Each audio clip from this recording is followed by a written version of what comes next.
Hai, kali ini aku bikin jajanan roti-rotian lagi, tapi kali ini aku bikin 3 macam seperti ini. Ini cukup dari satu adonan ya, yang membedakan itu cuma toppingnya aja. Buat yang penasaran gimana cara aku bikinnya, tonton video ini sampai selesai. Di dalam wadah masukkan tepung terigu, gula pasir, susu bubuk, ragi instan, bread improver, kuning telur, dan air es. Untuk takarannya udah aku tulis, tinggal kalian screenshot. Lalu mixer adonan hingga tercampur rata, bisa juga diuleni menggunakan tangan. Lalu setelah terbentuk adonan, masukkan margarin, minyak, dan garam, mixer kembali hingga kalis elastis. Setelah itu resting atau diamkan adonan sekitar 20 menit.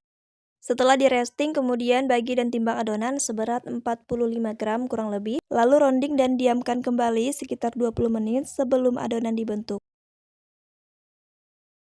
Nah ini setelah didiamkan, kemudian kita bentuk satu persatu.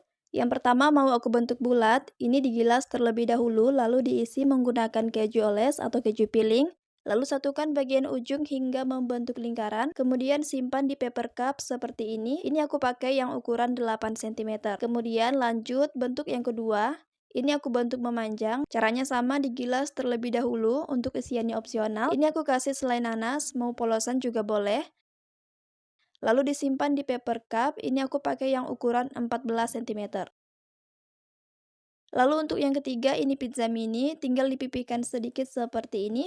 Lalu simpan di loyang yang udah diolesi margarin. Nah setelah ini semua adonan kita proofing selama kurang lebih 1 jam. Dan ini setelah di proofing jangan lupa disemprot atau dioles susu cair supaya permukaannya tidak kering. Lalu kita beri topping sesuai keinginan. Adonan yang pertama aku beri keju oles lagi di atasnya dan selai nanas supaya lebih cantik. Nah ini siap untuk di oven. Lalu yang kedua juga sama, disemprot dulu menggunakan susu cair. Untuk topping aku kasih keju yang banyak sama susu kental manis. Lalu terakhir pizza mini, sama seperti tadi disemprot terlebih dahulu. Terus ini aku kasih saus racikan aku sendiri, kemudian diratakan. Lalu susun sosis yang udah dipotong di atasnya, beri taburan keju, daun seledri, atau kalau ada bisa pakai parsley. Kemudian timpa lagi pakai saus supaya lebih cantik. Mau dikasih mayones juga boleh banget sesuai selera.